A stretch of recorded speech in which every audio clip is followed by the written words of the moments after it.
விளையாடக்கூடிய குழந்தைகள் இருந்தாங்கன்னா அவங்களை வெளியே அனுப்பிடுங்க. விளையாடக்கூடிய குழந்தைகளை தேசிய வெளியே அனுப்பிடுங்க. பராத் என்றால் என்ன அப்படின்னு சொன்னா விடுதலைன்னு அர்த்தம். எதிலிருந்து அல்லாஹ் தஆலா விடுதலை தருகிறார்? நம்முடைய பாவங்களிலிருந்து அல்லாஹ் தஆலா விடுதலை தருகிறார். இந்த இரவுல அல்லாஹ் தஆலா பாவங்களை நாம் பிறந்ததிலிருந்து இது நாள் வரை எக்கச்சக்கமான பாவங்கள் செய்திருக்கோம். பிறருக்கு தெரிந்தோ தெரியாமலோ, நமக்கு அறிந்தோ அறியாமலோ, நாம் புரிந்தோ புரியாமலோ எத்தனையோ சிறிய பெரிய பாவங்கள் செய்திருக்கோம். அப்ப இந்த எல்லா பாவங்களையும் மன்னிப்பதற்காக அல்லாஹ் தஆலாவே தேர்ந்தெடுத்து ஒரு இரவை நமக்கு கொடுத்திருக்கிறார். அதுதான் இந்த பராத்துடைய. சரி, பாவங்களில் இருந்து மட்டும்தான் விடுதலையா? கிடையாது. யார் யாரெல்லாம் நோயில் இருக்கிறீங்களோ அவர்களுக்கும் நோயில் இருந்து விடுதலை.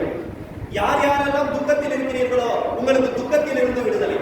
யார் யாரெல்லாம் துயரத்தில் இருக்கிறீர்களோ உங்களுக்கு துயரத்தில் இருந்து விடுதலை. யார் யாரெல்லாம் உடல் சுகவீனம் இல்லாமல் இருக்கிறீர்களோ உங்களுக்கு உடல் சுகவீனத்தில் இருந்து விடுதலை. இப்படியாக அல்லாஹ் தஆலா நமக்கு எல்லா தீங்குகளில் இருந்தும் விடுதலை தரக்கூடிய ஒரு முக்கியமான நாள் தான் இந்த பராத்துடைய இரவு. எனவே இந்த பராத்துடைய இரவுல நாம் என்ன செய்யணும்? இறைவனை அதிகமாக வணங்கணும். இறைவனிடத்தில் அதிகமாக பாவ மன்னிப்பு கேட்கணும். ஒரு முறை கண்மணி நாயகம் ஸல்லல்லாஹு அலைஹி வஸல்லம் அவர்கள் தங்களுடைய படுக்கையில படுத்திருக்காங்க. திடீர்னு பாக்குறாங்க அன்னை ஆயிஷா ரலியல்லாஹு அன்ஹா அவங்க பாக்குறாங்க, நாயகத்தை காணோம். உடனே நாயகம் ஸல்லல்லாஹு அலைஹி வஸல்லம் அவர்களை தேடிக்கொண்டு அன்னை ஆயிஷா ரலியல்லாஹு அன்ஹா அவங்க வீதி வீதியா போறாங்க. எல்லா இடங்களிலும் தேடுறாங்க, எங்க நாயகத்தை காணாமே. நைட்டு 1 மணி 2 மணி நாயகத்தை காணோம். உடனே அன்னை ஆயிஷா ரலியல்லாஹு அன்ஹா அவங்க தேடிக்கொண்டு போறாங்க. அப்படி போகக்கூடிய சமயத்துல நாயகம் ஸல்லல்லாஹு அலைஹி வஸல்லம் அவர்கள் ஜன்னத்துல் பக்கீ என்ற கபரஸ்தான்ல இந்த உயரத்திற்கு கையை உயர்த்தி துஆ செய்துகிட்டு இருக்காங்க. அன்னை ஆயிஷா ரலியல்லாஹு அன்ஹா பார்க்கறாங்க, நாயகம் ஸல்லல்லாஹு அலைஹி வஸல்லம் அவர்கள் கண்ணிலிருந்து தாரையாக கண்ணீர் கொட்டுது. நாயகம் ஸல்லல்லாஹு அலைஹி வஸல்லம் அவர்கள் அழுது அந்த ஜன்னத்துல் பக்கீயில் நின்று கபரஸ்தானில் நின்று துஆ செய்றாங்க. பிறகு அன்னை ஆயிஷா ரலியல்லாஹு அன்ஹா நெருங்கி போய் கேட்கறாங்க, நாயகமே உங்களை படுக்கையில பார்த்து காணோம், எங்க போனீங்க, என்னாச்சு, ஏன் இங்க நின்று அழுதுகிட்டு இருக்கீங்க அப்படின்னு சொன்னப்ப அப்பா கண்மணி நாயகம் ஸல்லல்லாஹு அலைஹி வஸல்லம் அவங்க சொல்லுவாங்க, தயவுசெய்து அந்த குழந்தைங்க வெளியே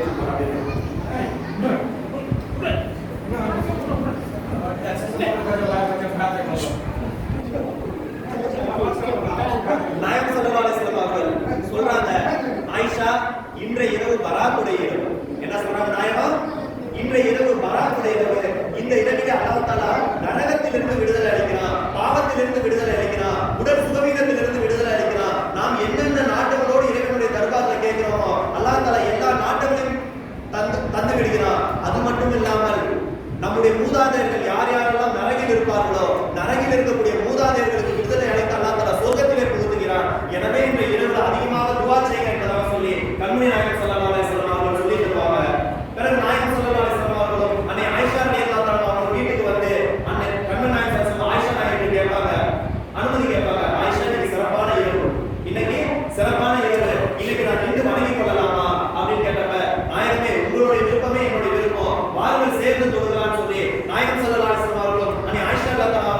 விடிய விடிய இரவு முழுக்க நின்று வணங்கினார்கள் என்பதாக சொல்லி ஹதீஸ்கள் வருது. அன்னை ஆயிஷா ரலியல்லாஹு தஆலா சொல்லுவாங்க, அன்னை ஆயிஷா ரலியல்லாஹு தஆலா பெண்களுக்கு கேட்கலையா? பெண்களுக்கு ஆயிஷா ரலியல்லாஹு தஆலா அவங்க சொல்லுவாங்க,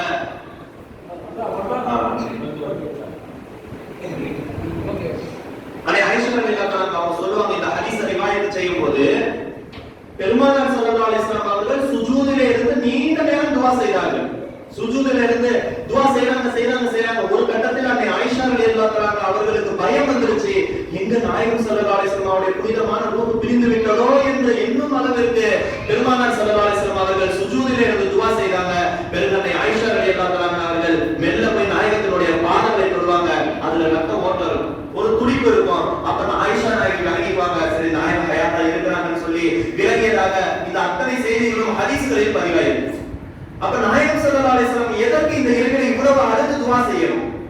நாயகம் ஸல்லல்லாஹு அலைஹி வஸல்லம் அவர்களுக்காக தான் இந்த மொத்த உலகமும் படைக்கப்பட்டது.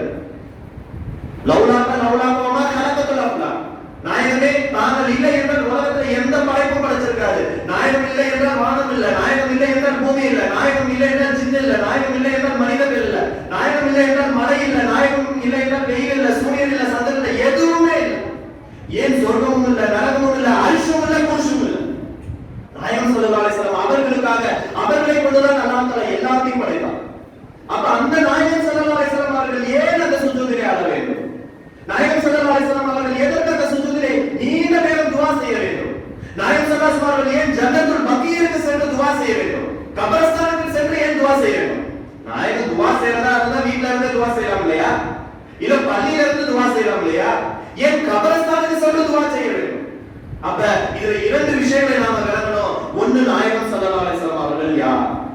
ஷானே முஹம்மது என்ன? மகாமே முஹம்மது என்ன? நாயகத்தினுடைய உயர்வு என்ன? எதற்காக நாயகம் அழுதார்கள் தெரியுமா?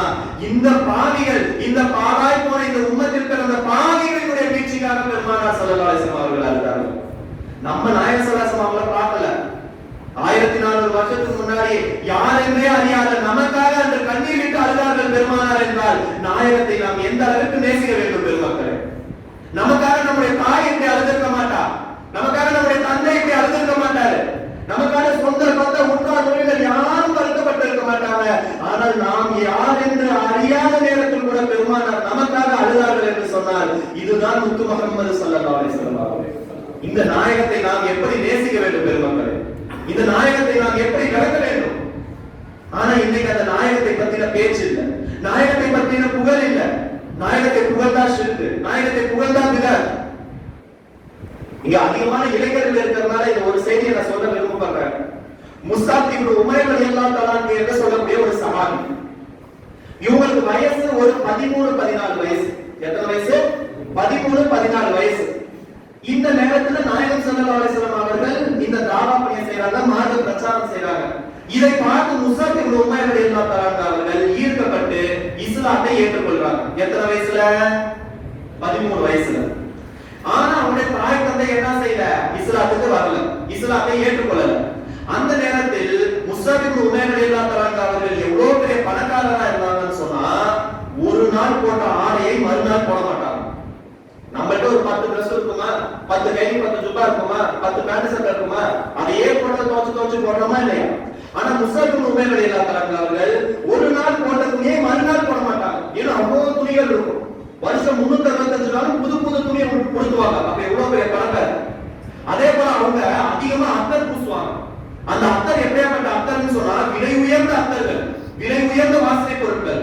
அவங்க வீதியில போனாங்கன்னு சொன்னா 1 மணி நேரம் அந்த வீதியில அந்த வாசனை. அப்ப எவ்வளவு உயர்ந்த அத்தர் அவங்க பயன்படுத்தி இருப்பாங்க. அப்ப இவ்வளவு ராஜாவுக்கு கண்ணுக்குட்டியா வாழ்ந்தவர்கள் முஸ்அப் இப்னு உமைர் ரலியல்லாஹு தஆலா அவர்கள். இவர்கள் சிறிது காலம் இப்படியே இருக்கிறாங்க. பெருமானார் ஸல்லல்லாஹு அலைஹி வஸல்லம் அவர்களை படிக்கிறாங்க, முஹம்மது ஸல்லல்லாஹு அலைஹி வஸல்லம் அவர்களை ஏற்றுக்கொள்றாங்க. பிறகு முழுமையான இஸ்லாத்திற்குள் வந்து விடுகிறார்கள். பிறகு அவருடைய வீட்டில் சிறை வைக்கிறாங்க. அவனுடைய தாய் தந்தை என்ன செய்றாங்க? முஸ்அப் இப்னு உமைர் வெளியே போக கூடாது, நீ வெளியே போனாதானே நம்ம முஹம்மதோட சேர்ற, இனிமே நீ வெளியே போக கூடாதுன்னு சொல்லி வீட்டிலே பூட்டி வச்சிடறாங்க. 2 வருடங்கள் ராஜா விட்டு கண்ணுக்குட்டியா வளர்த்த பிள்ளைய என்ன செய்யறாங்க? தாய் தந்தை இஸ்லாத்துக்கு போக கூடாது, நாயகம் ஸல்லல்லாஹு அலைஹி வஸல்லம் அவர்களை பார்க்க கூடாதுன்னு சொல்லி 2 வருஷம் வீட்டுல பூட்டி வச்சிடறாங்க. அப்ப அப்படின்னு முஸ்அப் இப்னு உமைர் ரலியல்லாஹு அன்ஹு அவருடைய கல்வியில் ஏற்றப்பட்ட ஈமானின் ஒளி கொஞ்சமும் குறையல. எந்த அளவுக்கு அவர்களை ஒடுக்கினார்களோ, அடித்தார்களோ, உதைத்தார்களோ, அந்த அளவுக்கு அவருடைய கல்விக்குள்ள ஈமானினுடைய ஜோதி அதிகமாயிட்டே போகுது. நாயகம் ஸல்லல்லாஹு அலைஹி வஸல்லம் அவர்கள் மீது உண்டான இஷ்டம் அதிகமாயிட்டே போகுது. நாயகத்தினுடைய மஹப்பத் என்ற ஜோதி எரிந்து கொண்டே இருக்கு. இறுதியாக அவங்க தாய் தந்தை பார்த்தாங்க, உன்னை இனிமேல் நிறுத்த முடியாது, நீ எனக்கு புள்ள இல்ல, நான் உனக்கு தந்தை இல்ல, ஊட்டக்குள்ள ஏற்பட்டாங்க. முஸஅப் ரலியல்லாஹு அன்ஹு அவர்கள் மிக சந்தோஷம் சொல்லி வேகமா நாயகம் ஸல்லல்லாஹு அலைஹி வஸல்லம் அவர்கள் இடத்துல வராங்க. அவர்களிடத்தில் வராங்க. நாயகம் ஸல்லல்லாஹு அலைஹி வஸல்லம் அவர்கள், நீங்கள் முதலில் எதிரித்து, அதாவது இப்ப இருக்கக்கூடிய மதீனாவுக்கு நீங்க ஹிஜ்ரத்தாய் முதல்ல போங்க என்பதாக சொல்லி அவர்கள் மதீனாவுக்கு போக சொல்றாங்க. அங்க போய் நாயகம் ஸல்லல்லாஹு அலைஹி வஸல்லம் அவர்கள் அடுத்த வருடம் வர போறாங்க. அதற்கான தயாரிப்புகள் ஏற்பாடுகள் எல்லாம் செய்துட்டு பிறகு ஒரு வருடத்துக்கு பிறகு நாயகத்தை பார்ப்பதற்காக வராங்க. யாரு? முஸஅப் இப்னு உமைர் ரலியல்லாஹு அன்ஹு. ஒரு வருடம் கிடைத்து நாயகத்தை பார்க்க வருகிறார்கள். மஸ்ஜித் நபவியிலே நாயகம் அமர்ந்து, மக்காவிலே நாயகம் ஸல்லல்லாஹு அலைஹி வஸல்லம் அவர்கள் அமர்ந்திருக்க, அங்கிருந்து முஸஅப் இப்னு உமைர் ரலியல்லாஹு அன்ஹு அவங்க வராங்க. தாருல் அர்கம் ரலியல்லாஹு அன்ஹு அவங்களுடைய வீட்ல நாயகம் அமர்ந்திருக்க, முஸஅப் இப்னு உமைர் ரலியல்லாஹு அன்ஹு அவங்க வராங்க. முஸஅபினுடைய கோலத்தை பார்த்து, எவ்வளவு ஒரு உயரமான ஆடை உடுத்தி வளர்ந்த பிள்ளை, எவ்வளவு மனமான அத்தரை பூசி வளர்ந்த பிள்ளை, செல்வ செழிப்போடு வாழ்ந்த பிள்ளை, ஒரு நேரமும் சாப்பாட்டுக்கு இல்லன்னு இல்ல, வாரி வாரி கொடுத்த பிள்ளை. இன்னைக்கு அவங்களுடைய நிலைமையை பார்த்து நாயகம் பார்க்கிறாங்க. கிழிஞ்ச ஆடை, ஒடுங்கி போன கண்ணம், ஒட்டி போன வயிறு, அப்படியே எலும்பும் தோலுமாக கிழிந்த உடைகளோடு முஸஅப் இப்னு உமைர் ரலியல்லாஹு அன்ஹு அவர்கள் வருகிறார்கள். பார்த்து நாயகம் தேம்பி தேம்பி அழுகிறார்கள். முஸஅபே, உனக்காக இந்த நிலை, நீ என்ன செஞ்ச? எனக்காக இந்த ஈமானை ஏத்துக்கிட்ட, என்னை ஏத்துக்கிட்ட, என்னை நேசித்த, என்னை நேசித்த ஒரு காரணத்திற்காக உன்னுடைய ஆடை கோலங்களை பார்த்தால் எனக்கு கவலையாக இருக்குன்னு சொல்லி நாயகம் ஸல்லல்லாஹு அலைஹி வஸல்லம் அவர்கள் தேம்பி தேம்பி அழுதார்கள். வரலாற்றுல சொல்லுவாங்க, நாயகம் ஸல்லல்லாஹு அலைஹி வஸல்லம் அவர்கள் இந்த உம்மத்தை நினைத்து அதிகமான நேரம் அழுதிருக்கிறாங்க. அப்படி நாயகம் அழுத நேரங்கள் என்று குறிப்பிடும் போது அதில் சிறப்பான ஒரு நேரமாக, நாயகம் அதிகம் அழுத ஒரு நேரமாக இந்த சம்பவத்தை வரலாற்று ஆசிரியர்கள் குறிப்பிடுவாங்க. அப்ப எந்த அளவுக்கு நாயகம் அழுதிருப்பாங்க. என்னுடைய தீனை ஏற்றுக்கிட்டதுக்காக உனக்கு இந்த நிலைமையா முஸஅப்? நாயகம் அழுகிறாங்க. பிறகு நாயகம் ஸல்லல்லாஹு அலைஹி வஸல்லம் அவர்களோடு வருகிறார்கள். பிறகு மார்க்க பிரச்சாரம் செய்றாங்க. இறுதியாக உஹதுடைய போர்கள், உஹதுடைய போர்க்களத்துல முஸஅப் இப்னு உமைர் ரலியல்லாஹு அன்ஹு அவர்கள் ஒரு கையில கொடி வச்சிருக்காங்க. எதிரிகள் ஒரு கையை வெட்ட, நான் வீழ்ந்தாலும் வீழ்வேன், என்னுடைய இஸ்லாத்தை வீழ விட மாட்டேன், இஸ்லாத்தினுடைய கொடியை வீழ விட மாட்டேன் என்று சொல்லி இடது கையில் கொடியை வாங்குறாங்க. இடது கையும் வெட்டப்படுது. தன்னுடைய நெஞ்சின் மீது கொடியை சாய்க்கிறாங்க.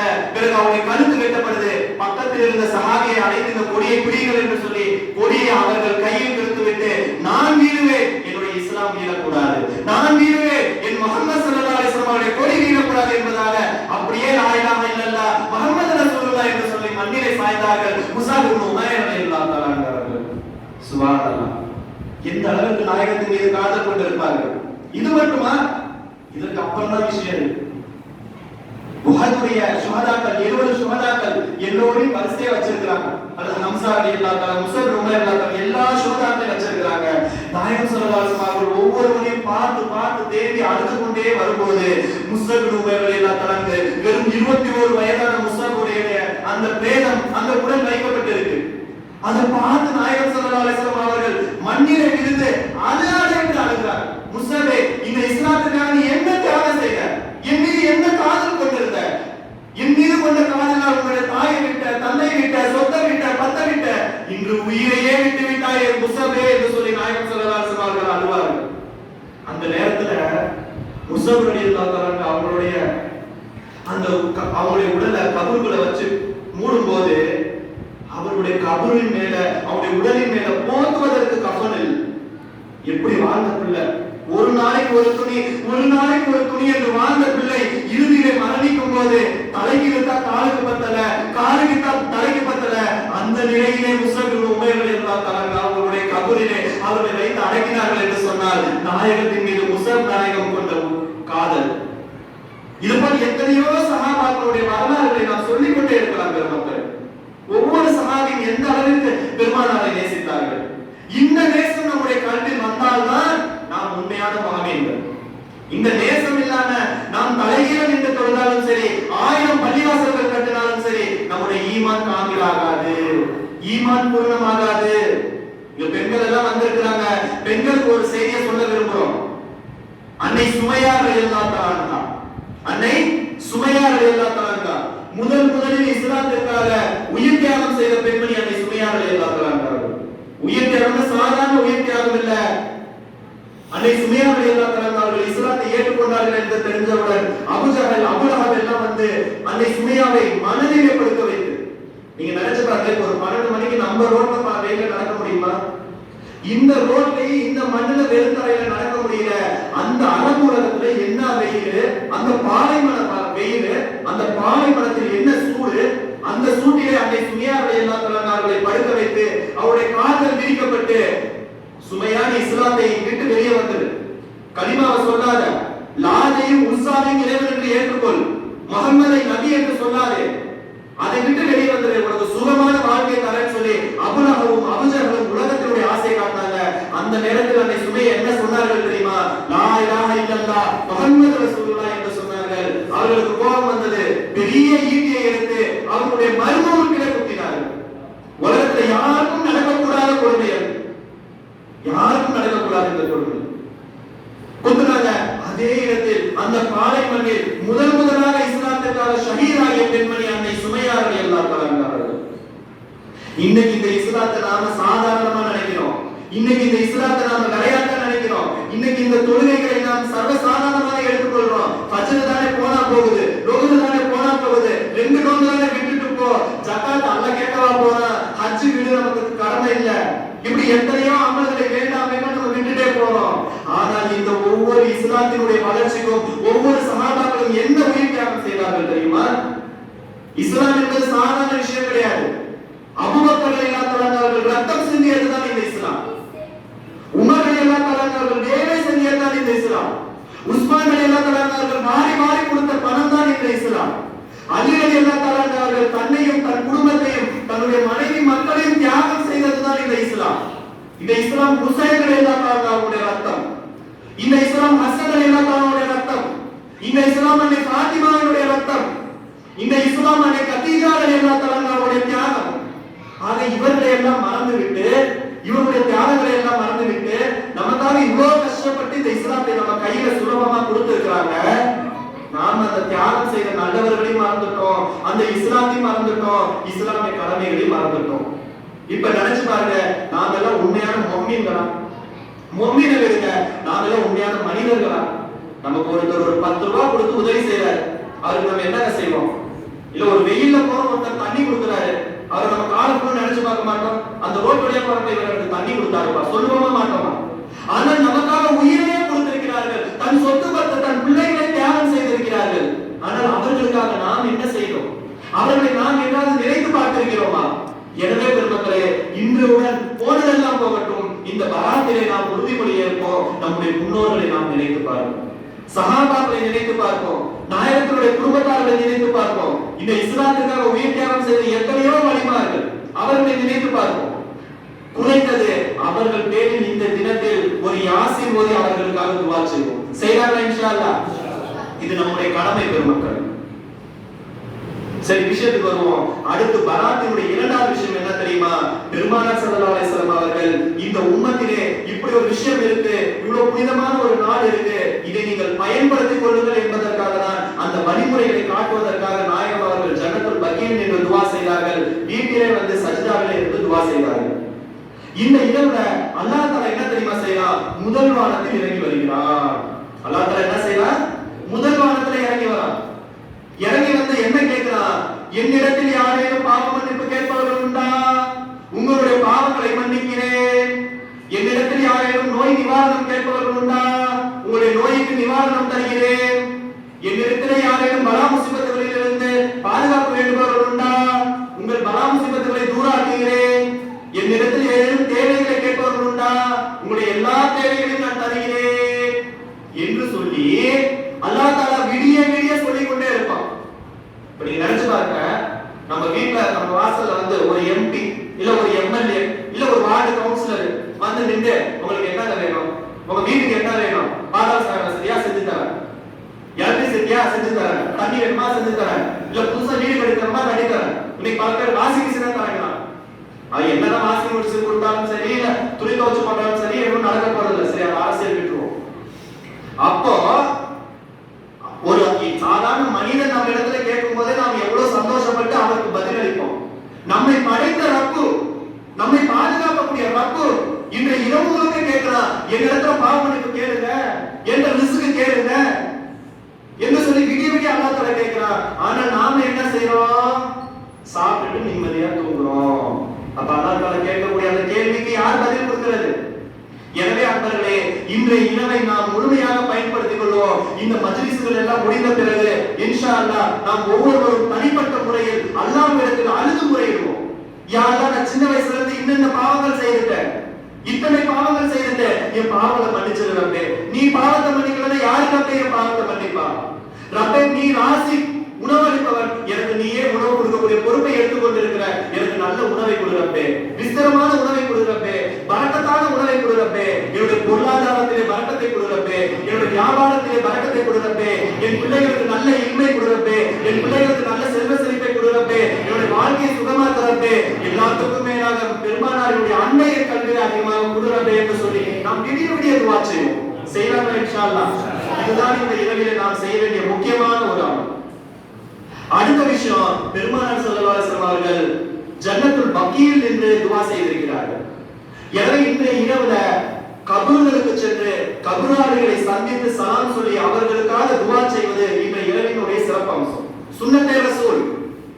இன்றைய இரவுல கபர்களுக்கு போய் ஜியாரத் செய்து அவர்களுக்கு சலாம் சொல்லி அவர்களுக்காக துஆ செய்வது நம் ஒவ்வொருத்தர் மீதும் ஃபர்லாக இருக்கு. ஏன் சொன்னா, நம்முடைய முன்னோர்கள் நம்மை விட்டு சென்றுட்டாங்க, அவருடைய கபர்கள்ல எத்தனையோ அதாபுகள்ல இருப்பாங்க.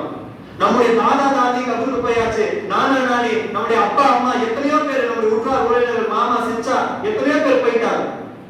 அவர்கள் கபர்கள்ல வேதனைப்பட்டு கொண்டிருக்கிறாங்க. அவர்கள் அந்த வேதனைப்பட நம்ம சந்தோஷமா இருந்தா நல்லா இருக்குமா?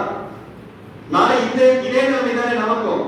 எனவே அதையெல்லாம் மனதில் வைத்து இந்த இரவு கபர்களுக்கு போவோம். கபர்களில் நின்று சலாம் சொல்லி அல்ஹம்து சூரா, யாசின் சூரா, குல் ஹுவல்லாஹ், ஃபலக், நாஸ் இந்த சூறாக்களை எல்லாம் ஓதி அவர்களுக்கு ஹதியா செய்து, யா அல்லாஹ் இவருடைய கபருடைய வேதனை குறைப்பாயாக, இவர்களுக்கு இந்த பராத்துரை இரவிலே விடுதலை தருவாயாக, நரகிலே இருந்தார்கள் என்றால் சொர்க்கத்தில் புகுத்துவாயாக, இவர்களுக்கு சந்தோஷமான மறுமை வாழ்வை தருவாயாக என்று நாம் துஆ செய்ய ஒவ்வொருவரும் கடமைப்பட்டிருக்கிறோம் பெருமக்கள். ஏன்னா இன்னைக்கு நிறைய பேர் தாய் தந்தை மறந்தாச்சு, இன்னைக்கு நிறைய பேர் மூத்தாக்களை மறந்தாச்சு. இன்னொரு விஷயம் உங்களுக்கு ரகசியமான ஒரு செய்தியை சொல்றேன். சூஃபியாக்கள் சொன்ன ஒரு முக்கியமான ஒரு செய்தி, இறந்து போனவர்கள், இறந்து போன ஆன்மாக்கள் இதை போன்ற முக்கியமான இரவுகளிலே ஒவ்வொருத்தருடைய இல்லங்களை தேடி வருவார்கள். இது நம்முடைய முன்னோர்கள் சொன்ன விஷயம், நம்ம பாரம்பரியமா செய்து கொண்டிருக்க விஷயம். பாரம்பரியமா இந்த பாராவுடைய இரவு, மெஹராஜுடைய இரவு, ஈது பெருநாளுடைய இரவு, ஜும்மா ராத்து, இந்த இரவுகளில் நாம் என்ன செய்வோம்? முன்னோர்கள் வீட்டுக்கு வருவாங்கன்னு சொல்லி வீட்டுல பத்தி கொள்ளுவோம், முன்னோர்கள் வீட்டுக்கு வருவாங்கன்னு சொல்லி ஊது போடுவோம், முன்னோர்கள் வீட்டுக்கு வருவாங்கன்னு சொல்லி யாசின் ஓதுவோம். இதெல்லாம் எல்லா வீட்லயும் நடந்துச்சா இல்லையா? நடந்துட்டு இருக்கா இல்லையா? ஆனா இப்ப என்ன ஆயிடுச்சு, இதனுடைய விளக்கம் தெரியாம இதெல்லாம் பிதஅத்னு சொல்லி நாம நிப்பாட்டிட்டோம்.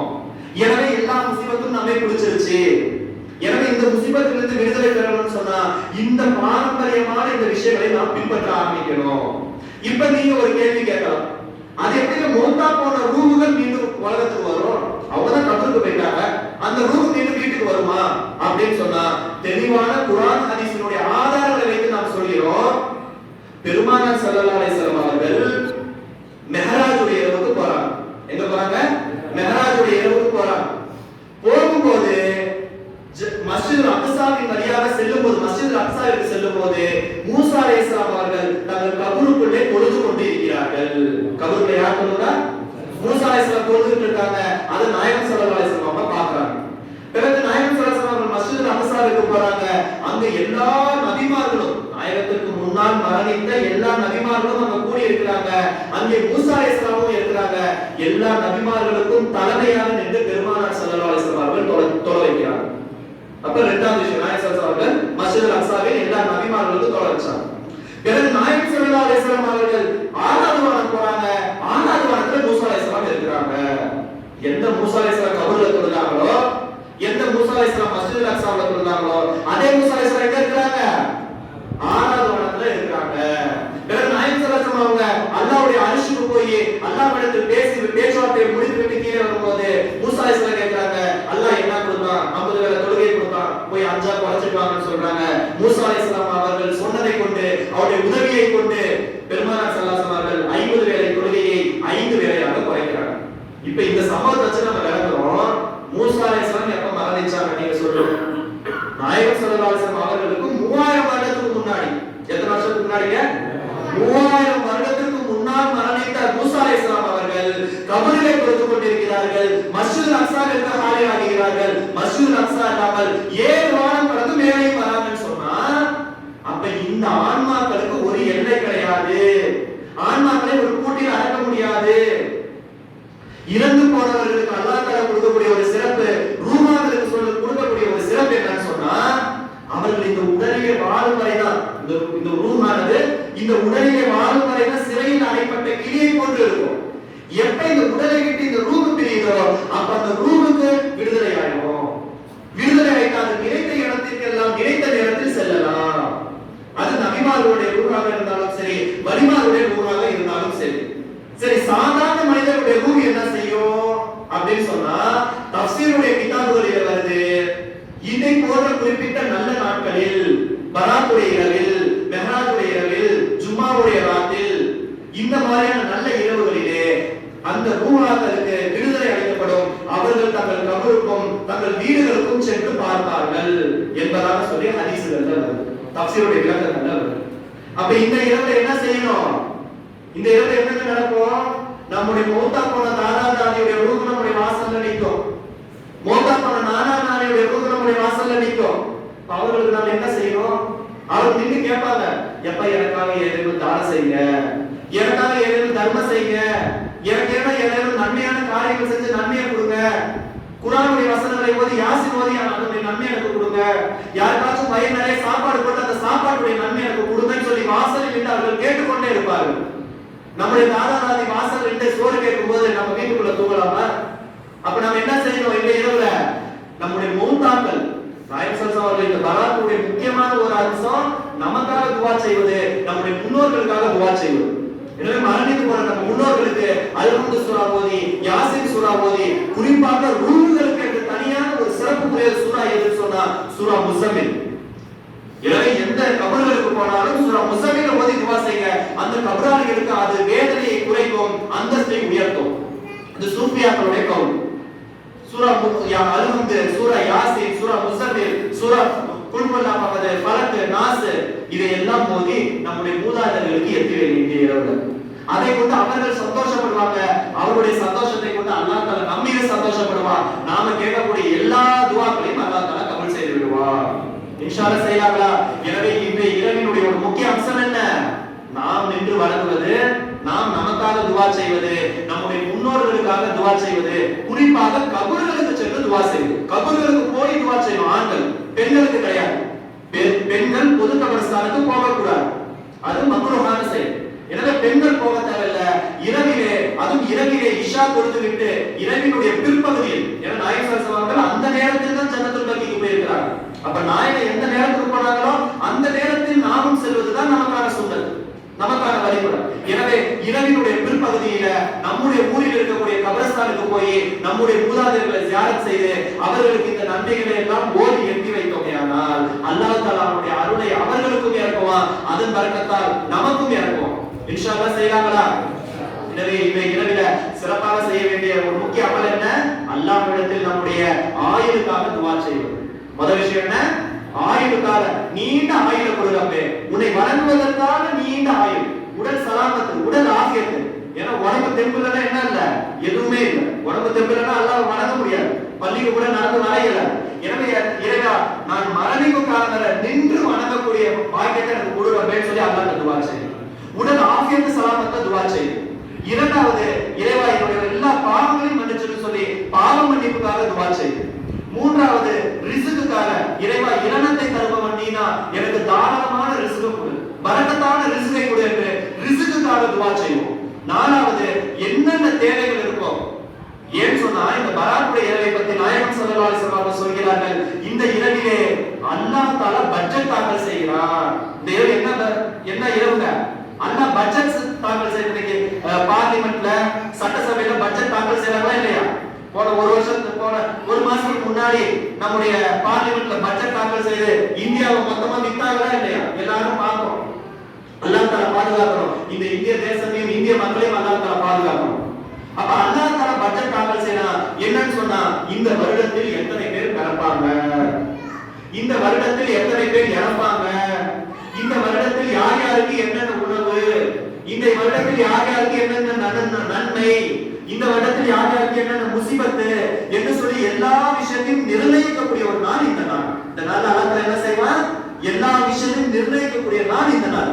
அப்ப அல்லாஹ் நிர்ணயிக்கக்கூடிய இந்த நாளிலே நாம என்ன செய்யணும்? யாரெல்லாம் பட்ஜெட் தாக்கல் செய்வது நாம போய் முந்திக்கணும். அல்லாஹ் எல்லாம் எனக்கு ஆயுள் கம்மியா வச்சிருந்தீங்கன்னா தயவுசெய்து ஆயுள் அதிகமாக்கிறது, எனக்கு ரிஸ்க் கம்மியா வச்சிருந்தீங்கன்னா தயவுசெய்து ரிஸ்க் அதிகமாக்கிறது, எனக்கு பலாம் சிபத்தை அதிகமா வச்சிருந்தீங்கன்னா பலாம் சிபத்தெல்லாம் குறைச்சிரு, பலாம் சிபத்தை இல்லாம ஆக்கிறது, உன்னுடைய அருளின் பொருளின் செல்வத்தை என் மீது அதிகமா கொடுன்னு சொல்லி அல்லாஹ்விடத்தில் இந்த பட்ஜெட் தாக்கல் செய்யக்கூடிய இந்த நாளிலே அதிகம் துஆ செய்து அல்லாஹ்விடத்தில் இருந்து அருளையும் பொருளையும் பெற்றுக்கொள்ள வேண்டிய ஒரு நாள் இந்த நாள். செய்யலாம் இன்ஷா அல்லாஹ். இரண்டாவது, கபர்களுக்கு சென்று தியானம் செய்யணும். இதுதான் பராத் இரவினுடைய சிறப்பு அம்சம். இதுல இறுதியாக இன்ஷா அல்லாஹ் ஒரே ஒரு செய்தி. இந்த பராத் இரவிலே இவ்வளவு நன்மைகளை வாரி வழங்கக்கூடிய இறைவன், இவ்வளவு சிறப்புகளை கொடுக்கக்கூடிய இறைவன் ஒரே ஒரு விஷயத்தை மட்டும் சில பேருக்கு தடை செய்யலாம். குறிப்பிட்ட ஒரு 10 நபர்களுக்கு எல்லாம் என்ன செய்யலாம்? இந்த எந்த நன்மையுமே கொடுக்க மாட்டேன்னு சொல்றான். அவர் விடிய நின்று வணங்கட்டும், ஆனா இந்த 10 விஷயத்தை அவர் செய்யலாமா, அவருடைய நன்மைகளை நான் ஏற்றுக்கொள்ள மாட்டேன், அவருடைய துஆவை நான் கபூல் செய்ய மாட்டேன். அந்த 10 பேர் யாரு அப்படின்னு சொன்னா, முதலில் இறைவனுக்கு இணை வைப்பவர்கள். அது வந்து அல்லாஹ் நம்மளை பாதுகாத்தான். நாம் யாரும் இறைவனுக்கு இணை வைப்பதில்லை. பெருமானார் ஸல்லல்லாஹு அலைஹி வஸல்லம் அவருடைய பரக்கத்தை கொண்டு நாம் எல்லாம் முஸ்லிம்களாக முஃமின்களாக மாறிட்டோம். எனவே அதிலிருந்து நாம் பாதுகாக்கப்பட்டுட்டோம். இறைவனுக்கு இணை வைப்பவர்கள், இறைவனுக்கு மாறு செய்பவர்கள். இறைவனுக்கு நம்ம இணை வைக்கிற, ஆனா நிறைய விஷயத்துல மாறு செய்றோம். கவனிக்கிறோம். என்ன விஷயத்துல மாறு செய்றோம்? எப்போதெல்லாம் பெருமானாரினுடைய சுன்னத்துக்கு மாற்றமாக நடப்போமோ அதுவெல்லாம் அல்லாஹ்விற்கு மாற்றமாக நடப்பது. பெருமானாருக்கு மாற்றமா நடந்தால் யாருக்கு மாற்றமா நடப்பது? அல்லாஹ்வுக்கு மாற்றமா நடக்குது. சரி, என்ன நம்ம மாற்றமா நடக்கிறோம்? நம்முடைய உடைகளில், நம்முடைய ஆடை அலங்காரங்களில் பெருமானாருடைய சுன்னத்துகள் வேண்டும். நல்ல முறையில தொப்பி அணியணும், நல்ல முறையில தாடிகள் இருக்கணும். இன்னும் சில பேர் பார்த்தோம்னா முடியில அழகழகா ரோடு போடுறோம். முடியில பார்த்தோம்னா நிறைய பேர் ரோடு போடுறோம், கோடு போடுறோம், விட்டா ட்ரெயினே ஓட்டிடுவாங்க. அப்ப இதெல்லாம் என்ன? பெருமானார் ஸல்லல்லாஹு சரியான ஹதீஸ். ஒரு பக்கம் வெட்டப்பட்டு மறுபக்கம் வெட்டப்படாமல் இருக்கக்கூடிய முடியை அல்லாஹ் தஆலா சபிக்கிறான்னு சொல்றாங்க. யார் அப்படி முடி வெட்டிருக்காங்களோ அவங்க என்ன செய்யறாங்க? அல்லாஹ் தஆலா சபிக்கிறான் என்பதாக சொல்றாங்க. அல்லாஹ்வை சாபத்துக்கு நம்ம ஆளாகலாமா? நாம அழகுன்னு சொல்லி ஒரு பக்கம் வெட்டுறோம், ஒரு பக்கம் வெட்டாம விடுறோம். ஆனா அது என்ன கொண்டு வருது? வீட்டுக்கு மிகப்பெரிய முசீபத்தை கொண்டு வருது. நாம் நினைக்கிற இந்த பிரச்சனை எங்க இருந்தா எனக்கு வந்துச்சு, என்ன திடீர்னு குடும்பத்துல சண்டை, என்ன திடீர்னு அவருக்கு உடம்பு சரியில்லாம போகுது, இப்படி எல்லாம் பேசுறோமா இல்லையா? திடீர்னு நடக்குது, அந்த திடீர்னு கீழே விழுந்துட்டான், இதெல்லாம் நடக்குதா இல்லையா?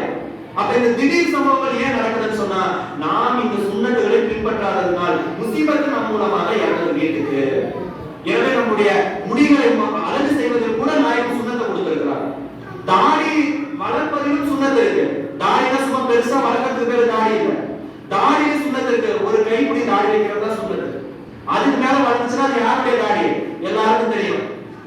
8:30 மணி ஆச்சுன்னா ஒருத்தர் வந்து டிவில பேசுவாரு, மணி டிமான்ஸ்ட்ரேஷன், பணத்தை எல்லாம் மதிப்பு இழக்க செய்யறோம், அவர் பார்த்து தாடி இப்படியே வளர்ப்பாரு.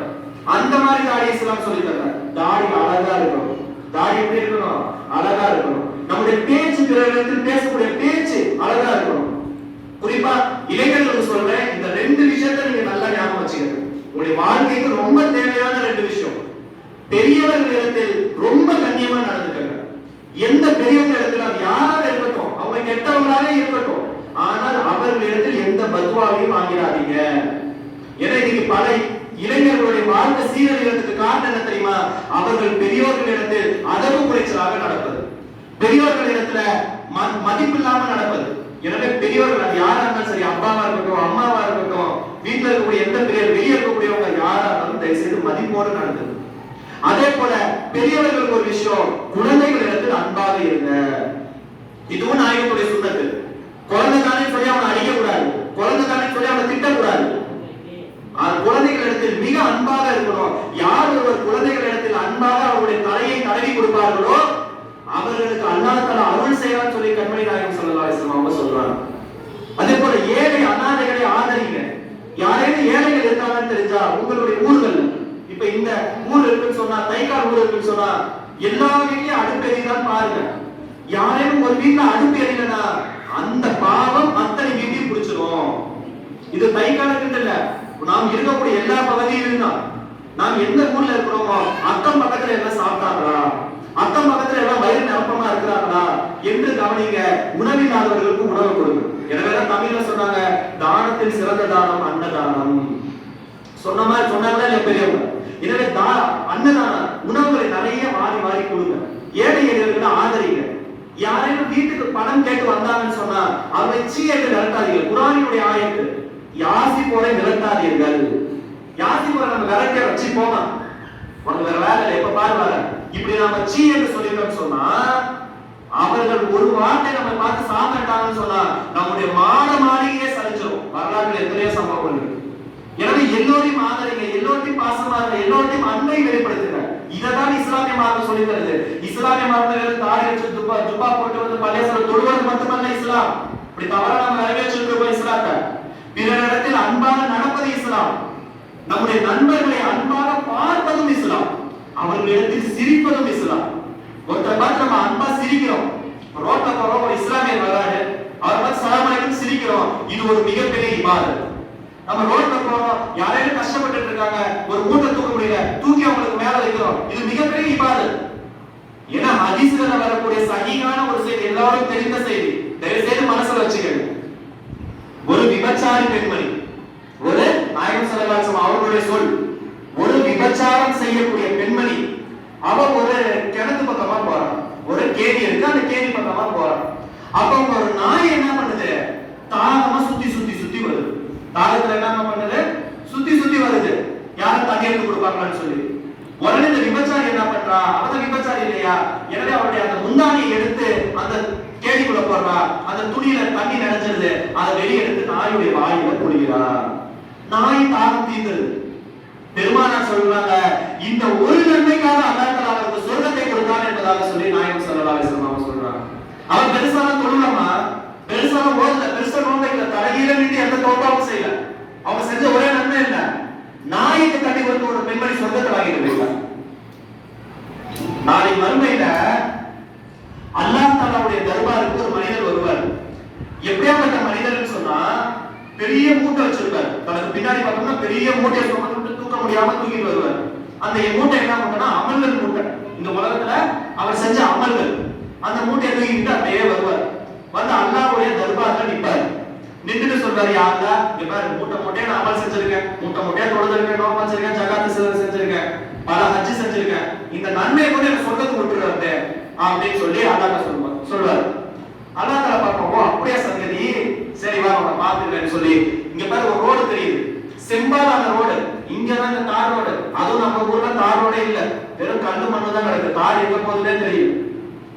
அந்த செம்பாலான ரோட்ல என்ன செய்யறாரு, நீ நடந்துட்டு வா, கொஞ்ச தூரம் நடந்துட்டு வா.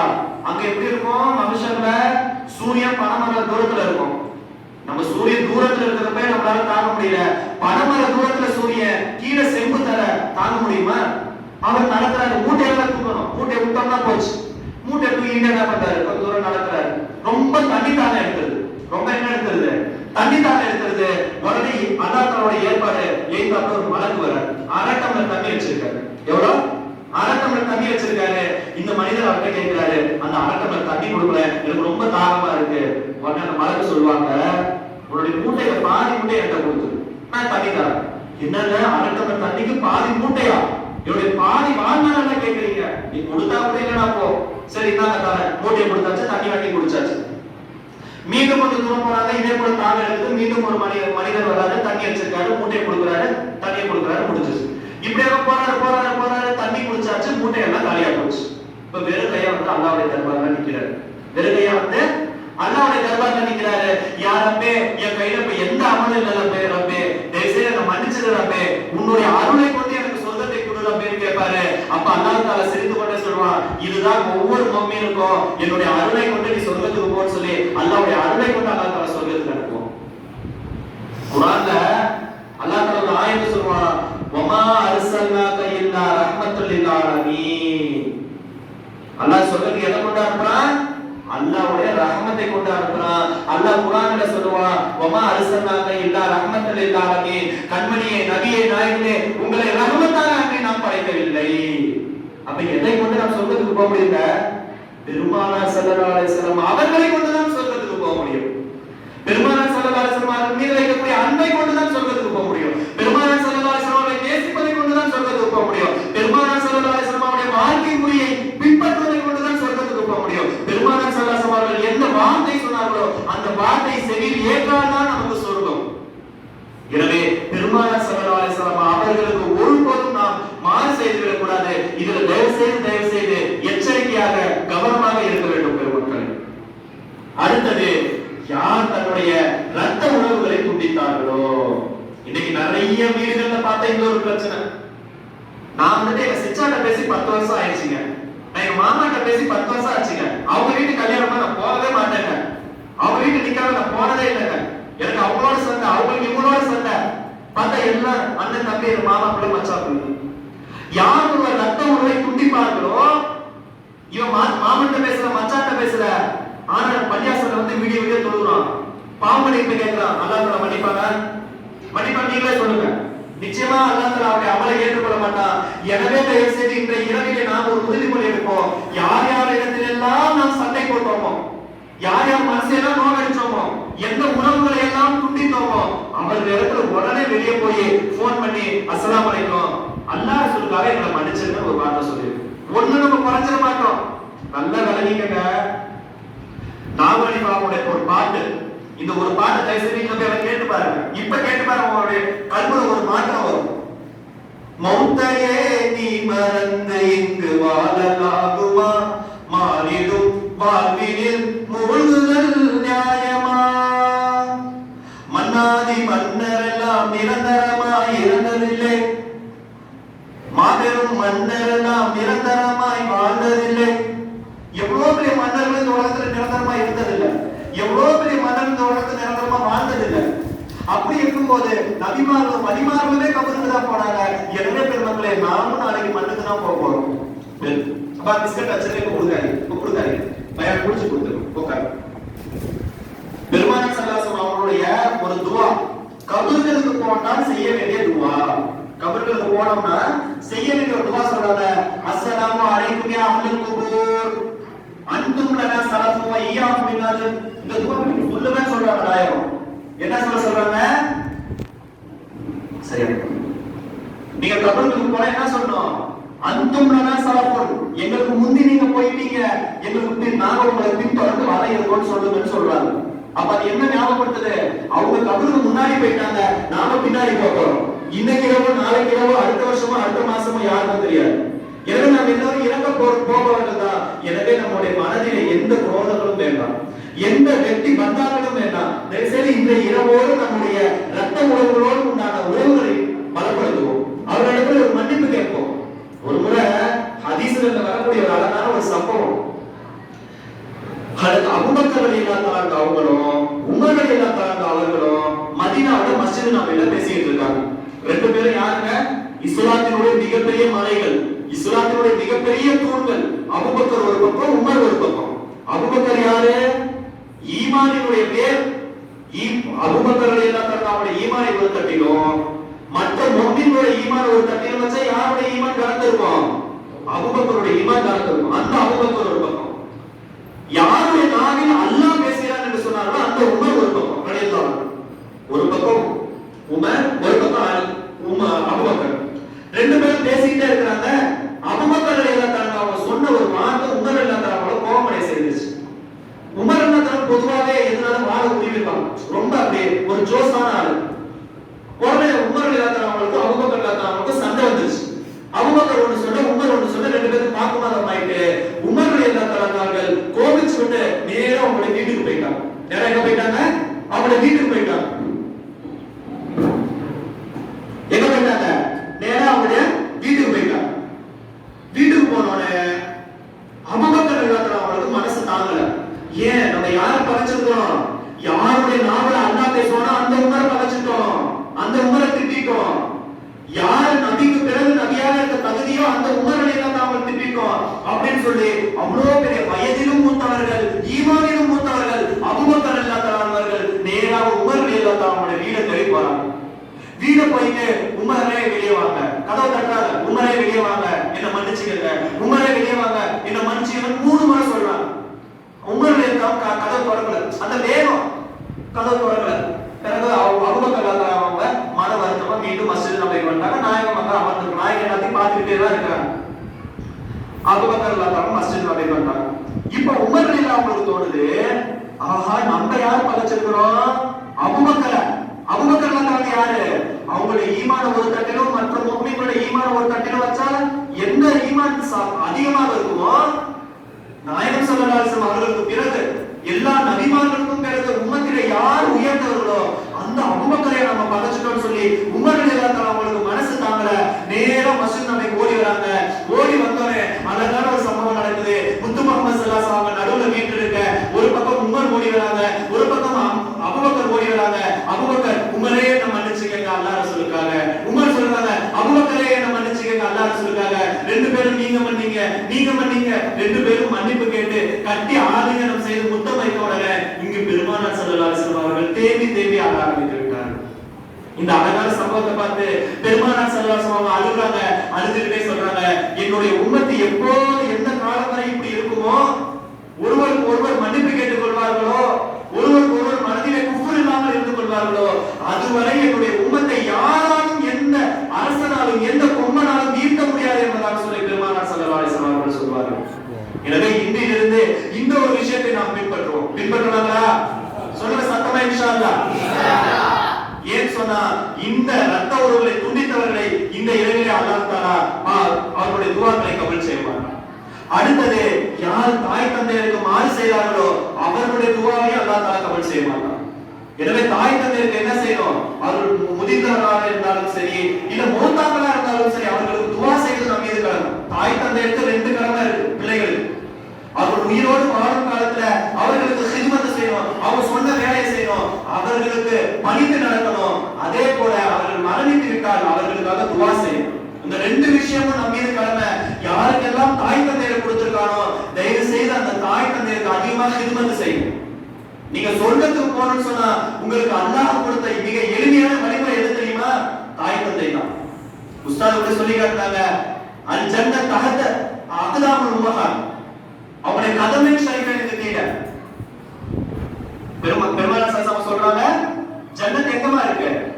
உம்மாவினுடைய கதமை ஷரீஃபைனுக்கு கீழே இருக்கு என்பதாக சொல்லி பெருமானார் ஸல்லல்லாஹு அலைஹி வஸல்லம் சொல்றாங்க. அப்ப தாயுடைய காலடியில சொர்க்கத்தை வச்சுக்கிட்டு நாம எங்கேயா போய் சொர்க்கத்தை தேடினா கிடைக்குமா? எனவே தாய் தந்தையருக்கு ரொம்ப ஹித்மத் செய்யணும், அவர்களிடத்துல பணிவா இருக்கணும். இன்னொரு விஷயமும் நான் சொல்றேன், யார் யாருடைய தாய் தந்தை ஹயாத்தாக இருக்கிறார்களோ அந்த ஹயாத்தாக இருக்கக்கூடிய தாய் தந்தையருக்கு அதிகமா துஆ செய்யுங்க. யா அல்லாஹ் என்னுடைய தாய் தந்தையுடைய ஹயாத்தை நீளமாக்கு. ஏன்னா ஒரு மனிதனுக்கு உலகத்தில் இருக்கக்கூடிய எல்லா மனிதர்களும் சேர்ந்து செய்யும் துஆவை விட அல்லாஹ்விடத்தில் உயர்வான ஒரு துஆ அவனுடைய தாய் செய்யக்கூடிய துஆ. நான் ஒரே ஒரு செய்தியை சொல்றேன், எனக்கு உங்களெல்லாம் பார்க்கும்போது அதிகமான விஷயங்கள் பேசணும்னு சந்தோஷமா இருக்கு. இப்படி ஆர்வமா அந்த மக்கள் கேட்கிறது. ஒரு முறை ஹாஜா கரீமுன் நவாஸ் மொய்னுதீன் சிஸ்தி அஜ்மீரி ரலியல்லாஹு தஆலா அவர்கள், யாரு? ஹாஜா மொய்னுதீன் சிஸ்தி அஜ்மீரி ரலியல்லாஹு தஆலா அவர்கள் இஸ்லாத்தை பரப்புவதற்காக அவங்க தாயிடத்துல போய் கேட்கறாங்க, தாயே இன்னைக்கு நான் இஸ்லாத்தை தாவா செய்ய போறேன், இஸ்லாத்தை எடுத்து வைக்க போறேன் மக்கள்கிட்ட, எனக்காக துஆ செய்யுங்கன்னு சொல்லிட்டு தாயிடத்துல சொல்லிட்டு அவங்க கிளம்புவாங்க. பெண்கள் தயவு செய்து இந்த சம்பவத்தை நல்லா கவனிங்க. இது ஒவ்வொரு பெண்களுக்கும் தேவையான ஒரு செய்தி. குழந்தைகளை எப்படி வளர்க்க வேண்டும் என்பதற்கான செய்தி. இவங்க டெல்லியில இருந்து அஜ்மீர் வரை பயணமாக்குறாங்க. ஒரு சிறிது தூரம், ஒரு 100 கிலோமீட்டர் நடந்தே போறாங்க. அவங்களும் அவங்களுடைய அந்த சகாக்களும் நடந்தே போறாங்க. போயிட்டு இரவு வீட்டுக்கு வராங்க. வீட்டுக்கு வந்து தன்னுடைய தாயிடத்துல சொல்றாங்க, அம்மா நான் இன்னைக்கு இஸ்லாத்தை தாவா செய்ய போனேன், என்னுடைய பார்வையை கொண்டு 9 லட்சம் மக்கள் இஸ்லாத்தை ஏற்றார்கள் என்று சொல்றாங்க. அவங்க போய் இன்னைக்கு தானே இந்த மைக்கு வலிமார்கள் யாருன்னு நினைக்கங்க, இன்னைக்கு தான் இந்த மைக்கு, இன்னைக்கு தான் இந்த மஸ்ஜித், இன்னைக்கு தான் இந்த ஸ்பீக்கர், இன்னும் சொல்ல போனா இன்னைக்கு தான் இந்த குர்ஆன். ஒரு 40-50 வருஷத்துக்கு முன்னாடி இந்த குர்ஆன் இருந்துச்சு அந்த பள்ளியிலாச்சும் இருந்திருக்காங்க. இப்பதான் குர்ஆன் அதிகமா பிரிண்ட் ஆகுது. ஒரு 100 வருஷத்துக்கு முன்னாடி, ஒரு 200 வருஷத்துக்கு முன்னாடி குர்ஆனே இல்ல இந்த மண்ணுல. ஹதீஸ் கிதாபே 300 வருஷம் தான் ஆகுது வந்து. இந்த மண்ணுக்குள்ள ஹதீஸ் வந்து 300 வருஷம் தான் ஆகுது. ஆனா சுமார் 800 வருடத்துக்கு முன்ன 9 லட்சம் மக்களை இஸ்லாத்தை காஜா கரீம் நவாஸ் ஏற்க வைத்தார்கள் என்று சொன்னார். அவர்கள் யார் இடத்துல போய் பிரச்சாரம் செய்யல, யார் இடத்துல போய் வீடு வீடா போய் இஸ்லாத்துக்கு வாங்க வாங்கன்னு கூப்பிடல. என்ன செய்தாங்க? அவருடைய நஸ்ரை கொண்டு, அவருடைய பார்வை கொண்டு 90 லட்சம் மக்கள் இஸ்லாத்தை ஏற்றார்கள். வரலாறு யாருக்கேனும் வரலாறு வேணும், ஆதாரம் வேணும்னா வாங்க, அதுக்கான ஆதாரம் எல்லாம் நம்ம கையில இருக்கு. இன்ஷா அல்லாஹ் நம்ம தெரிவிப்போம். 90 லட்சம் மக்களை இஸ்லாத்தில் ஏற்க செய்தார்கள் காஜா கரீம் நவாஸ் முஹிதுddin சிஸ்தி அஜ்மீரி ரலியல்லாஹு தஆலா அவர்கள். அந்த சம்பவத்தை வந்து சொல்றாங்க, இன்னைக்கு 9 லட்சம் மக்கள் என்னுடைய கரம் பிடித்து இஸ்லாத்தை ஏற்றார்கள் தாயே என்று சொல்லும்போது, அப்ப தாய் ரொம்ப பெருசா அழுத்திக்கல, அப்படியே அவன் அல்ஹம்துலில்லாஹ். காஜா கரீம் நவாஸ் நாயகத்துக்கு ரொம்ப ஒரு மாதிரி ஆயிடுச்சு. என்னப்பா நம்ம இவ்வளவு பெரிய விஷயத்தை சாதிச்சுட்டு வந்திருக்கோம், நம்முடைய தாய் ஒண்ணுமே இல்லைங்கிறாங்களே, என்ன விஷயம் அப்படின்னு கேட்டப்ப அப்ப அவங்க தாய் சொன்னாங்களா, மொய்னுதீனே இதுவெல்லாம் நடக்கும் என்று நீங்கள் குழந்தையாக இருக்கும் போதே எனக்கு தெரியும். ஏன் தெரியுமா? உங்களுக்காக நீங்கள் கருவிலே இருக்கும் போது தினந்தோறும் நான் குர்ஆனை ஓதிக்கொண்டே இருப்பேன். நீங்கள் கருவிலே இருக்கும் போது தினந்தோறும் அல்லாஹ்விடத்திலே உங்களுக்காக நான் துஆ செய்து கொண்டே இருப்பேன். ஒரு தாயுடைய துஆ, அல்லாஹ் தஆலா ஒரு தாயுடைய துஆவை கொண்டு ஒரு மனிதனை எந்த உயரத்துக்கு வேண்டுமானாலும் கொண்டு போவோம். தயவு செய்து குழந்தைகள் ஞாபகம் வச்சுக்கங்க, வாலிப பிள்ளைகள் ஞாபகம் வச்சுக்கங்க, தாய் இடத்துல மட்டும் என்னைக்கும் பகச்சிக்காதீங்க. தாய் உங்களை ஒரு வார்த்தை சொல்லி சபிச்சுட்டான்னு சொன்னா அது தாயும் மறந்துடுவா, நாமும் மறந்துடுவோம், அல்லாஹ் மறக்க மாட்டான். அந்த வார்த்தை நிறைவேறும். அப்ப காஜா கரீம் நவாஸ் தாய் சொல்றாங்க, தயவுசெய்து பெண்மணிகள் கவனிங்க, ஒரு குழந்தையை எப்படி வளர்க்கணும். நீங்கள் கருவிலே இருக்கும்போது உங்களுக்காக நான் அதிகமா துஆ செய்வேன், ஸலவாத் ஓதுவேன், குர்ஆனை ஓதுவேன். நீங்கள் பிறந்த பிறகு உங்களுக்கு பால் ஊட்டும் போது நீங்கள் அழுதாலும் பரவாயில்லைன்னு சொல்லி, நீங்க பசியில் அழுவீங்க, நீங்க அழுதாலும் பரவாயில்லைன்னு சொல்லி ஒழு செய்து விட்டு 2 ரக்காய் தொழுது விட்டு தான் உங்களுக்கு நான் பால் கொடுப்பேன். நான் பால் கொடுக்கும் போது ஒரு நாளும் கிப்லாவுடைய திசைக்கு மாற்றமாக இருந்து பால் கொடுத்ததில்லை. நான் பால் கொடுக்கும் போது ஒரு நாளும் தலையில் துணி இல்லாமல் பால் கொடுத்ததில்லை.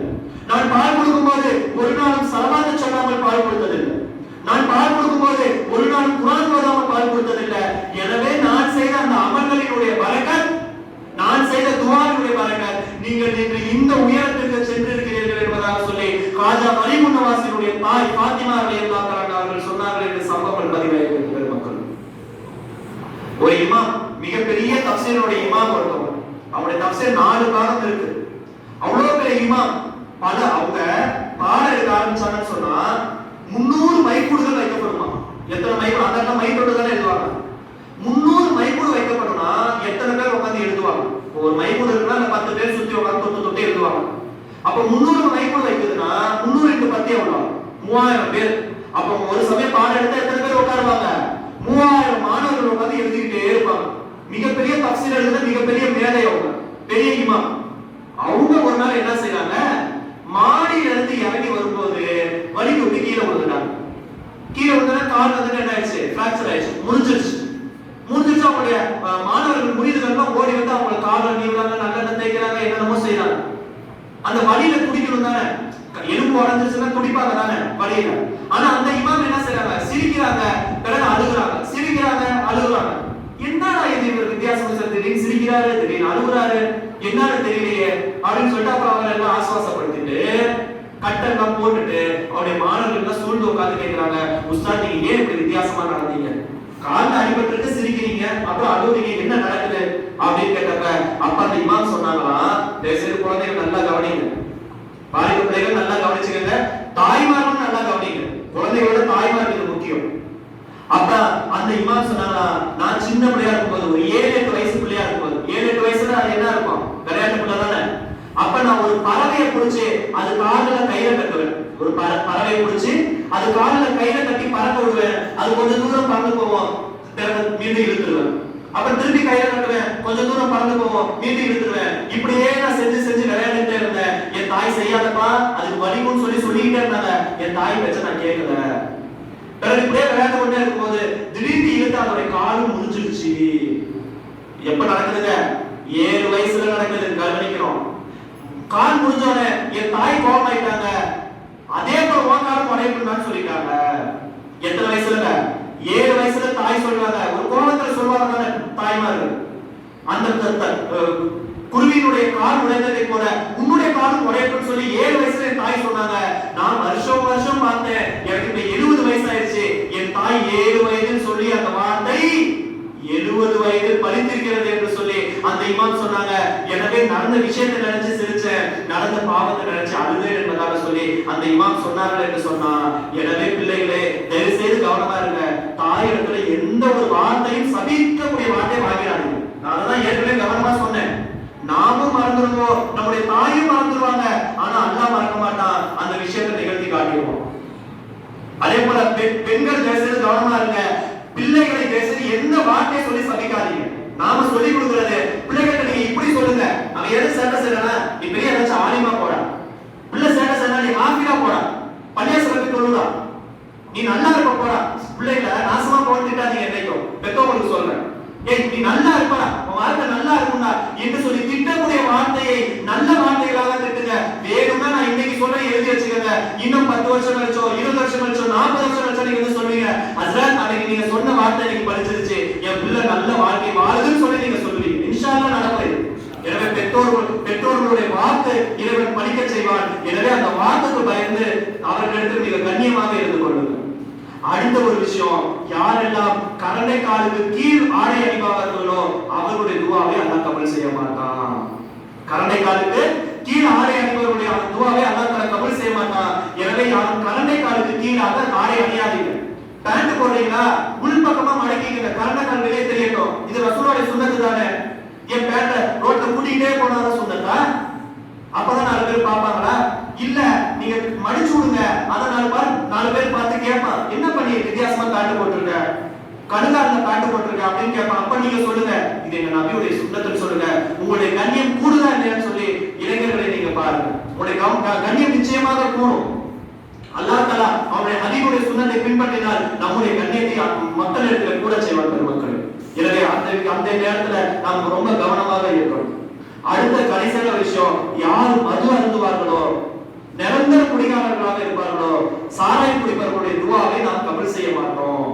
எனவே இன்றிலிருந்து யாரேனும் சாராயமோ நாகிரான வஸ்துகளை உபயோகிப்பவர்கள் இருந்தால் தயவுசெய்து அல்லாஹ் சொல்றாங்க இந்த இரவோடு விட்டுருவோம். நான் மீண்டும் முதல்ல இருந்து ஒரு விஷயம் சொல்லிடுறேன். பராத்துடைய இரவிலே நமக்காக துவா செய்யணும், நம்முடைய ஆயுளுக்காக துவா செய்யணும், நம்முடைய ரிஸ்க்குக்காக துவா செய்யணும், நம்முடைய பலா முசீபத்து தூராகுவதற்காக துவா செய்யணும், நம்முடைய எல்லா தேவைகளுக்காகவும் அல்லாஹ்விடத்துல துவா செய்யணும். அடுத்து இரவு முழுக்க நின்று வணங்கணும். சரி என்ன வணங்கலாம் அப்படின்னு கேட்டா, நாம் இதுவரை எத்தனையோ தொழுகைகளை விட்டுருப்போம். நாம் மனிதர்கள் தானே, எத்தனையோ ஃபஜ்ர் விட்டுருப்போம், எத்தனையோ லுஹர் விட்டுருப்போம், இஷா எத்தனையோ தொழுகை விட்டுருப்போம். அந்த விட்ட தொழுகைகளை இன்னைக்கு தொழுதுங்க. இந்த சிறப்பான ஒரு விஷயம் என்னன்னா, தஸ்பீஹ் நஃபிலுடைய தொழுகை. தஸ்பீஹ் நஃபில் தொழுகை. யாருக்கே தஸ்பீஹ் நஃபில் எப்படி தொழுகணும்னு தெரியலன்னா வந்து கேளுங்க. இன்ஷா அல்லாஹ் அதுக்கான வழிமுறைகளை நாம சொல்லி தரோம் இன்ஷா அல்லாஹ். அப்ப இரவு முழுக்க நின்று வணங்குங்க.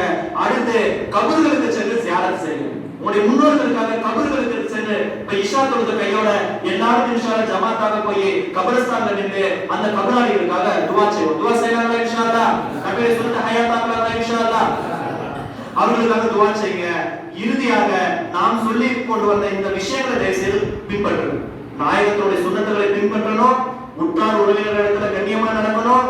பெரியவர்கள் இடத்துல கண்ணியத்தையும் குழந்தைகள் இடத்துல அன்பையும் பாராட்டணும். யார் இடத்திலும் எந்த பகைமையும் பாராட்டக்கூடாது. யார் இடத்திலும் எந்த குஃப்றுகளையும் யாரை பற்றின எந்த தீய எண்ணங்களையும் கல்புக்குள் வைக்கக்கூடாது. இத்தகைய நல்ல மக்களாக நாம் வாழ்ந்தோம்னு சொன்னா இந்த பராத் இரவில் இன்னும் பல பராத்துடைய இரவுகளை பார்க்கக்கூடிய நசீபை வல்ல அல்லாஹ் தஆலா நமக்கு தருவா. அத்தகைய நல்ல பாக்கியம் பெற்ற நன்மக்களாக வல்ல அல்லாஹ் தஆலா நம்ம அனைவரையும் ஆக்கி அருள்வானாக. நம்முடைய ரிஸ்கில் அல்லாஹ் தஆலா பரக்கத் செய்வானாக. நம்முடைய பொருளாதாரத்தில் அல்லாஹ் தஆலா பரக்கத் செய்வானாக. நம்முடைய ஆயுளை அல்லாஹ் தஆலா விஸ்தீரணம் செய்வானாக. நம்முடைய நல்ல உடல் ஆஃபியத் சலாமத்தை தந்தருள்வானாக. நம்முடைய உடலுக்கு நல்ல தாகத்தை தந்தருள்வானாக. இந்த தீனுல் இஸ்லாத்திற்காக உழைக்கக்கூடிய நல்ல ரத்தத்தை நம்முடைய உடம்பில் ஓடச் செய்வானாக. இந்த தீனுல் இஸ்லாத்திற்காக சேவை செய்யக்கூடிய நல்ல மனப்பக்குவத்தை நமக்கு தந்தருள்வானாக. இந்த இஸ்லாமிய இளைஞர்களை அல்லாஹ் தஆலா நேரான பாதை வழிநடத்துவானாக. இஸ்லாமிய இளைஞர்களுக்கு தேவையான அத்தனை நல்ல விஷயங்களையும் அல்லாஹ் தஆலா தந்தருள்வானாக. இந்த இஸ்லாத்திற்காகவும் நாயகம் ஸல்லல்லாஹு அலைஹி வஸல்லம் அவர்களுக்காகவும் வாழ்ந்து அவர்களுக்காகவே மரணிக்கக்கூடிய ஒரு நல்ல நசீபை அல்லாஹ் தஆலா தந்தருள்வானாக. இன்னும் எத்தனையோ பேர்கள் குழந்தை செல்வங்கள் இல்லாமல் இருக்கிறார்கள். அவர்களுக்கு நல்ல சாலிஹான குழந்தை செல்வத்தை தந்தருள்வானாக. இன்றைய இரவிலே குழந்தை பிறக்கக்கூடிய குழந்தைகளினுடைய பெயரை எழுதும் போது அந்த தம்பதிகளினுடைய கருவிலே நல்ல சாலிஹான குழந்தையினுடைய பெயரை அல்லாஹ் தஆலா எழுதுவானாக. இன்னும் யார் யாரெல்லாம் திருமணமாகாமல் இருக்கிறதோ அவர்களுக்கு நல்ல ஜோடாக்களை அமைத்து தருவானாக. யார் யாரெல்லாம் படித்துக் கொண்டிருக்கிறார்களோ படிக்கக்கூடிய இளைஞர்களுக்கு நல்ல அறிவை தந்தருள்வானாக. நல்ல இன்மை தந்தருள்வானாக, நாவிலே நல்ல அறிவை தந்தருள்வானாக. அதே போல யாரெல்லாம் படித்து முடித்துவிட்டு வேலை இல்லாமல் இருக்கிறார்களோ அவர்களுக்கு நல்ல வேலையை தந்தருள்வானாக, பரக்கத்தான வேலையை தந்தருள்வானாக, செல்வ செழிப்புகளை தந்தருள்வானாக. இன்னும் பெண்கள் என்னென்ன துயரத்தோடு இந்த இடத்திலே வந்து அமர்ந்திருக்கிறார்களோ பெண்களினுடைய எல்லா கஷ்டங்களையும் நீக்கி அருள்வானாக. அவருடைய உடலை ஆஃபீஸ் சலாமத்தாக வைப்பானாக. அவர்களுக்கு நல்ல பரக்கத்தை தருள்வானாக.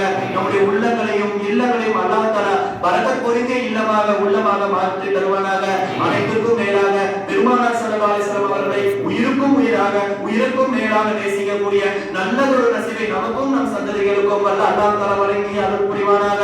வாஹிர் தவானா அல்ஹம்துலில்லாஹி ரப்பில் ஆலமீன். அஸ்ஸலாமு அலைக்கும் வரஹ்மத்துல்லாஹி வபரகாத்துஹு.